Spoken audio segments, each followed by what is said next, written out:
வணக்கம் உறவுகளே. இன்றைக்கு பல முறை உங்களை சந்தித்து விட்டேன். ஓகே, எனக்கு ஒரு பாட்டு அறக்குறையா ஏதோ ஞாபகம் இருந்தது, சர்வ சரியாக தெரில. ஓகே, பாட்டுனா, அத்தையின் மகளே என்மேல் என்னடி கோபம் நெருப்பா எரிகிறது, என் மேலே உனக்கு என்ன கோபம், ஏன் அப்படி பண்ணுற அப்படின்ட்டு ஏதோ ஒரு பாட்டு கேள்விப்பட்டேன். அதை நினச்சிக்கின்னு போய் பால் காய வச்சுருந்தேன். காலையில் போய் பால் காய வச்சுட்டு அது ரொம்ப நேரமாக ஏறக்குறைய ஒரு 15 நிமிஷம் அது காய்ஞ்சுனே இருந்துச்சு. நான் தூரந்து பார்த்துன்னு இருந்தேன், பால் நல்லா சூடாயின்னு இருந்துச்சு. அப்புறம் ஒரு 15, 16 நிமிஷம் 17 நிமிஷம் ஆகுறமா இருந்துச்சு. சரி, அந்நேரத்துக்கு நான் போயிட்டு கிட்ட போய் பார்க்கலான்னு பார்த்தா எனக்கு அதுக்குள்ள வெரி இம்பார்ட்டண்ட்டு வேலை ஒன்று வந்துச்சு. நான் அவசரமாக ஓடணும். இந்த சமயத்தில் நான் பாலை பார்க்குறதா அங்கே ஓடுறதா, எனக்கு பாலை விட அந்த வேலை தான் இம்பார்ட்டண்ட்டாக இருந்துச்சு. காலையில் தெரிஞ்சுக்கிட்டு இருப்பீங்க. நான் ஒரு கால் இங்கே ஒரு கால் அங்கே வச்சுக்கின்னு, சரி பரவாயில்ல இங்கே சமாளிச்சுக்கலாம். இந்த பால் இப்போ கொதிக்கிற டைம் ஆச்சு, ஒரு 20 நிமிஷம் ஆக போகுது. பால் கொதிக்கிற டைம் ஆச்சு. சரி, அந்த பால் கொச்சோன்னு அதை எடுத்து வச்சுட்டு ஓடலாம் மடுமாடுன்னு. அங்கே கூட காலியாகுது நான் தெரியல, ஃப்ரீயாகுது தெரியல நினச்சிக்கின்னு நல்லா ஒரு லெவலாக ஈக்குவலாக சூடாயினே வந்துடுச்சு. நான் இந்த இக்கட்டான சமயத்தில் நான் போயிட்டு சரி பால் அது கொச்சு பொங்க வந்து ஊற்றுற போது போய் கிட்ட நின்றுக்கன்னு பார்த்தா அது சாதாரணமாக சூடாக இருந்துச்சு பாருங்க.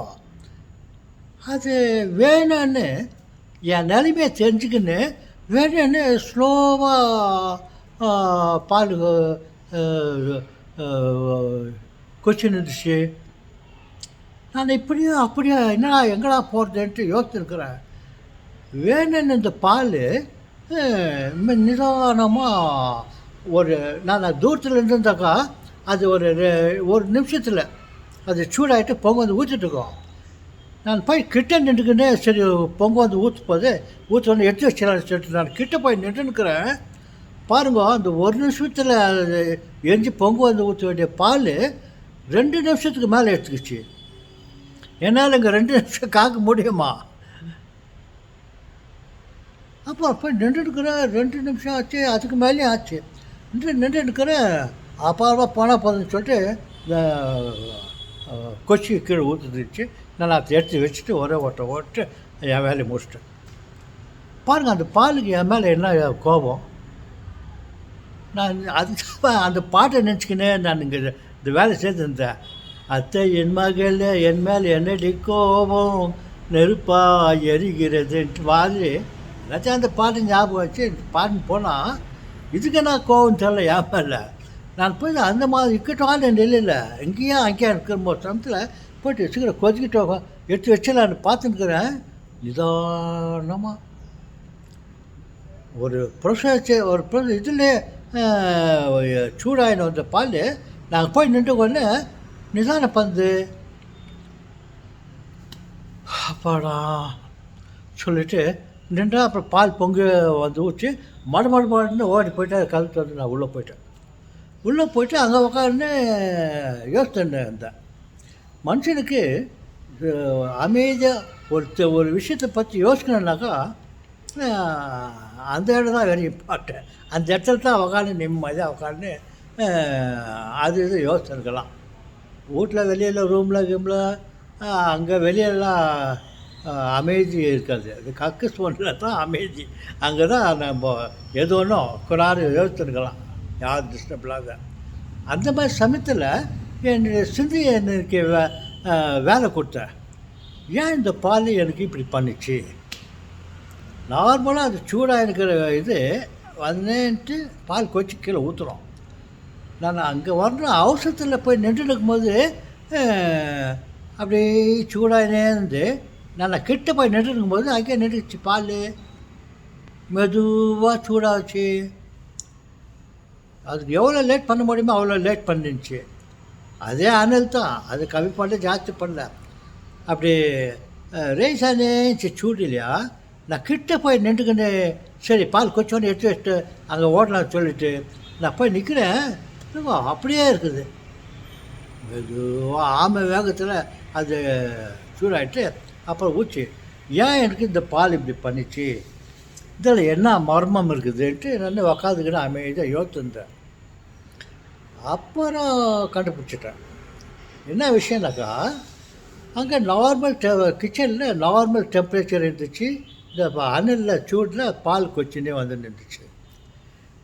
இப்போ நான் திடீர்னு அது கிட்ட போய் பால் கட்ட போய் ஸ்டவ் கட்ட போய் நின்று என்னாச்சு, அங்கே இருக்கிற அனலெல்லாம் என்னுடைய பாடியை அப்சர்வ் பண்ணிக்கிச்சு. இந்த பாடி வந்து அங்கே இருக்கிற சூட்டை அப்சர்வ் பண்ணிக்கிச்சு.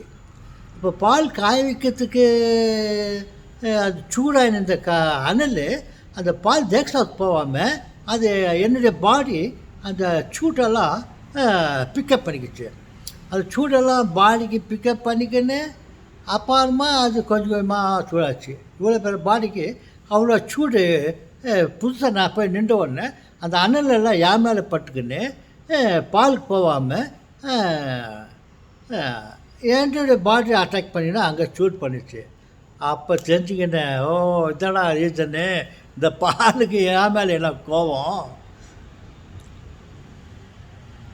விஞ்ஞான ரீதியாக இந்த மாதிரி ரீசன். நான் அங்கே போய் நின்ற உடனே நார்மலாக அந்த கிச்சன் சூடு வந்துச்சு, பால் கொச்சின்னு வந்து இருந்துச்சு. நான் புதுசாக பால் கிட்ட தேச ஸ்டவ் கிட்ட போய் நின்றுக்கணும் உடனே இந்த அனலெல்லாம் என்னுடைய பாடி இழுத்துக்குச்சு. அப்போ பாலுக்கு எங்கே போவோம்? அப்படி அந்த பால் எனக்கு ஒரு லெசனை கற்றுக் கொடுத்துச்சு. புதுசாக ஒரு பாடி அங்கே போன உடனே அங்கேருந்து அனலெல்லாம் என் பாடி நான் கோல்டாக போய் நின்றேன் இல்லையா, அந்த பாடியெல்லாம் ஸ்டவ் போட்டு இங்கே எனக்கு கொஞ்சம் டிஸ்டர்பிட் ஆகிடுச்சு. இவ்வளோ பேர் பாடி அந்த அனலெல்லாம் எனக்கு பாடிக்கு இழுத்துக்குச்சு. அப்போ கொஞ்சோண்டு பாலுக்கு சூடு போய் நின்றுச்சு. அது பால் காய்ச்சி ஊற்றுறதுக்கு லேட் ஆகிடுச்சு. பார்த்தீங்களா? இந்த தலைக்கு வேலை கொடுத்தவொடனே எனக்கு என்ன ரீசன் அது அந்த பாலுக்கு ஏன் என் மேலே கோவம்ச்சு பார்த்தா பாலுக்கு ஒன்றும் என் மேலே கோவம் இல்லை. நான் அங்கே நார்மலாக அந்த டெம்பரேச்சரை கிட்ட நான் போய் நின்று உடனே அந்த டெம்பரேச்சர் எனக்கு வேறு டிவைட் ஆகிப்போச்சு. Okay, science. ஓகே, மீண்டும் சந்திப்போம்.